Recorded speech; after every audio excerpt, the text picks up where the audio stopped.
And a very pleasant good morning to you. And the animals are starting to pair up here in Dripping Springs.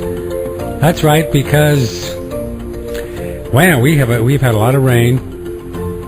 Some kind of tropical depression thing has been rolling up from South Texas.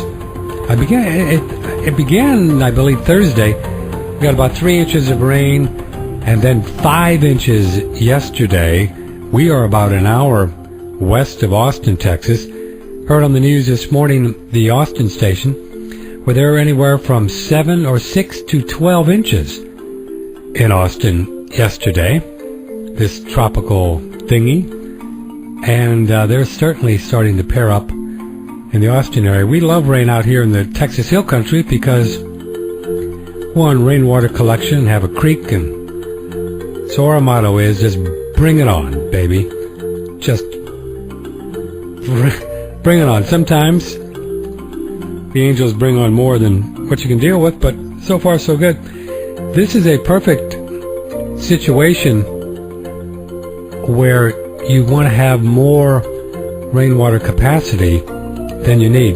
For example, we have 2 10,000-gallon tanks here, which at the moment, and have been for the last 2 days, full. Like, like right to the top. So the last 3 or 4 inches that we received yesterday, it was just on the ground.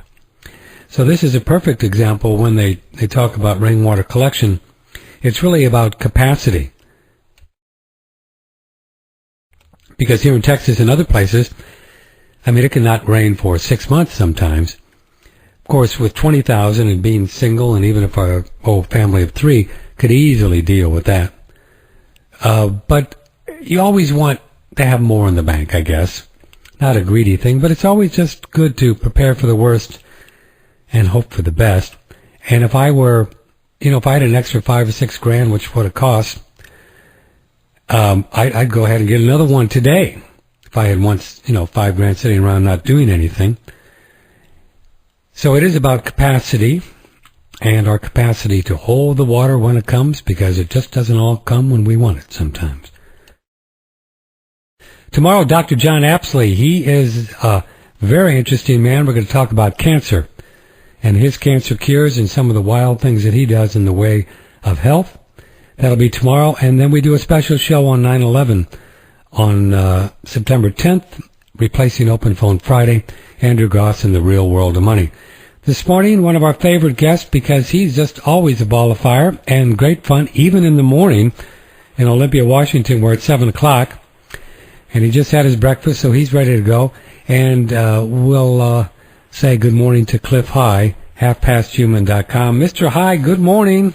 Good morning to you, too. Nice to hear that everybody's getting rain. Yeah, you guys getting a bunch up there?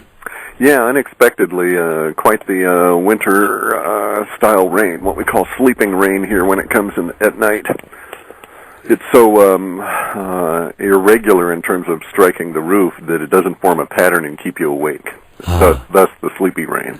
The last time we talked, prior not being on the air, you were telling me about you have some really weird weather where you having a hard time growing vegetables? Oh, it's been terrible up here this year, all up and down Puget Sound region, actually all the way down on the wet half of Oregon, maybe as far as Jay Widener's area in South Oregon.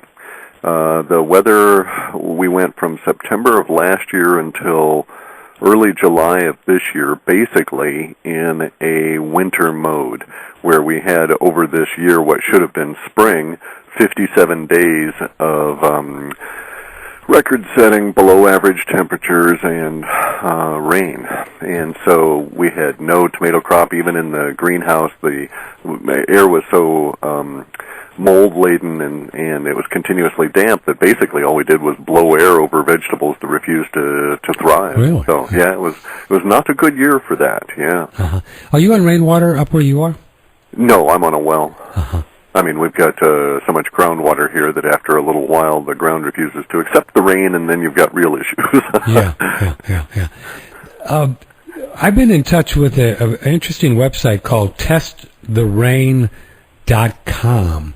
Testttherain.com. You all may look at that and see if there's anything there that's It's really interesting. They're doing some great work, and they may be able to help you if you want to take a look at your rain. We're going to be testing our rain from this rain and mixed in with the last 2 or 3 Gulf disturbances, Clif, that came up, and ladies and gentlemen, just to see if we have any really yuck stuff in there from the Gulf. Boy, I'm hoping I don't find anything like, Corexit or something. I mean, well, what am I going to do then?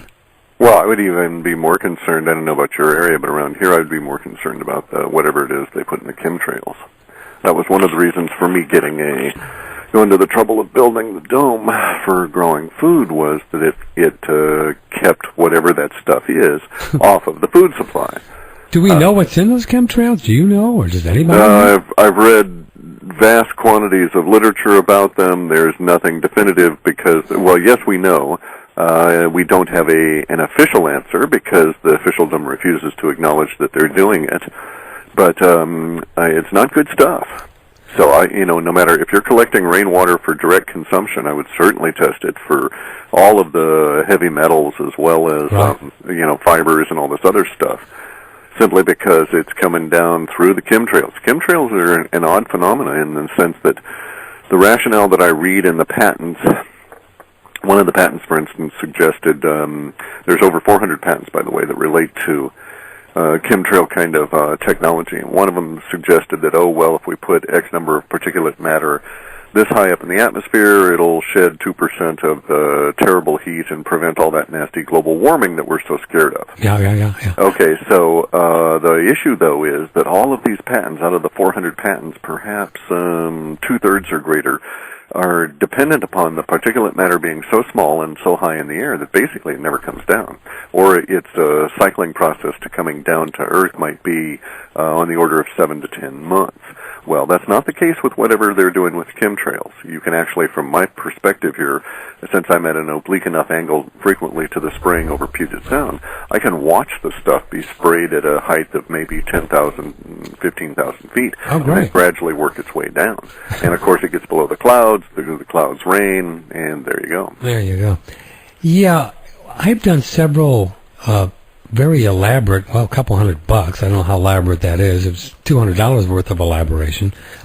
Tests before our filtering system, and it comes clean. But I don't really know if they can detect this stuff like you just. Well, yeah, they do the metals and all that. So I'm not sure. Well, no, but are they looking for things? See, here's the problem. Okay. With all laboratory kind of experiments, if you're not looking for it, you usually don't find it, unless you did something like a broad spectrographic analysis on a broad spectrum, and then you would get any abnormalities that were seen within the range you'd specified. But if you're not looking for it, you're not going to find it. Yeah. So you need to look for barium, and just not because most of them will probably, when you say test for heavy metals, will probably look for lead and iron, that kind of thing, right? Both of which are not really good for health. However, would they test for barium and some of the other components of the chemtrails? I don't know. Where would we look? Can you lead us to a place where we could look to see what things we should test for to make sure that they test it for, like in my test, and other people that are listeners would like to test? Do you have a site? Do you know? No, I'm sorry, I don't, but you should easily be able to Google chemtrails plus sign and chemical analysis in quotes, and it should give you a number of people have done this. They've actually read of studies of people going up in little planes and chasing the chemtrails themselves. I like to do that. Sticking their hands out with a swab kind of a deal and swabbing some of it, right? Oh, man. So you do... So that's the way you Google. See, you're a computer guy, so you do chemtrails plus, then in quotes, do chemical analysis. Correct. It's just it's what's known as a regular expression. If you want to be really powerful in the computer age and you don't want to be a programmer, you should still read books, or there's one or two good ones. It's been a while since I've read them, so I can't remember the titles.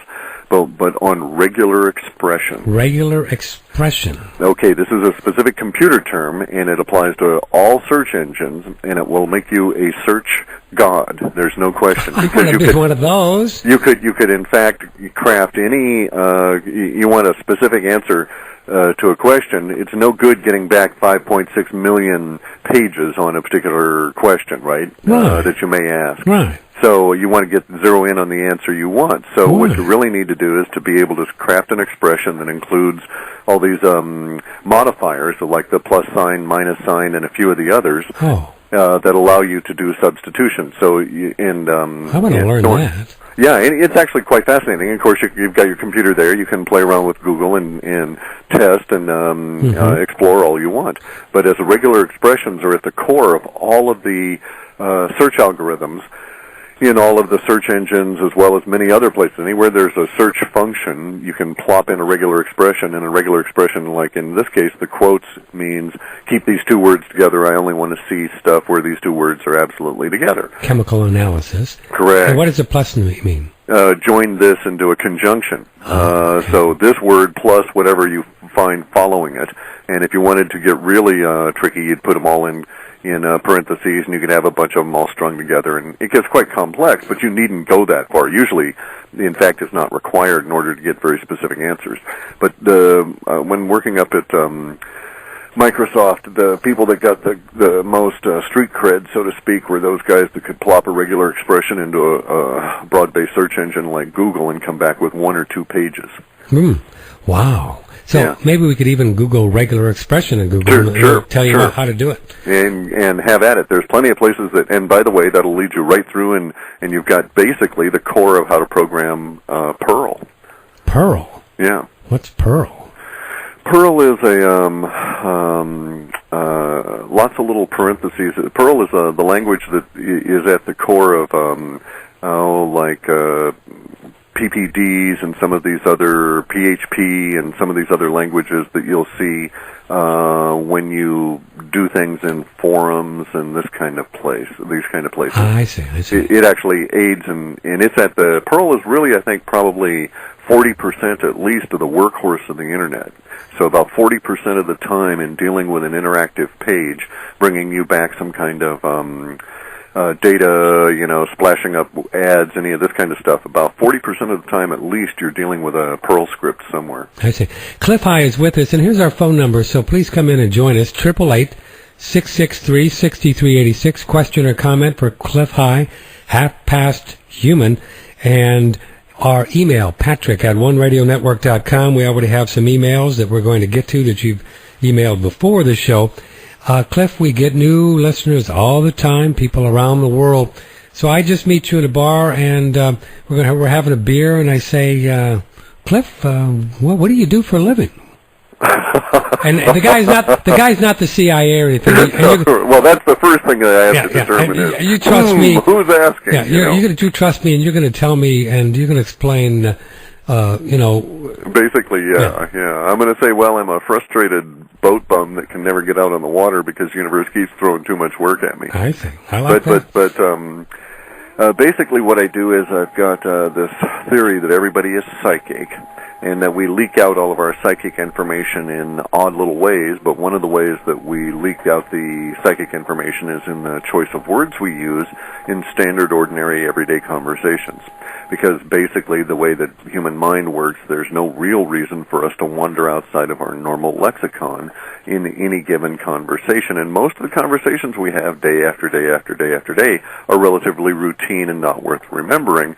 And usually we go through basically the same steps in them and so on. So you go to the forum in fact, it's even been noted by magazines, major magazine publishers, the guys that used to take and put words on paper and mail them out to you and that kind of thing. They're mainly disappearing these days once the Internet came into play, but they used to have a 2-year cycle. So in other words, they'd have the same article now as they're going to run, as they ran 2 years ago this month, and the same different writer, same subject matter, just updated. And 2 years from now, they'll be running the same article because people are very routine and they want to read the same kind of things over and over again as we go through these subjects. Yeah, so Time Magazine, all of them, they all had basically a 2-year cycle. I noticed this in my work that in doing computer programming, that people rarely stepped outside of their usual lexicon. And some people, it was an issue for programmers because programmers had to interface with non-programmers who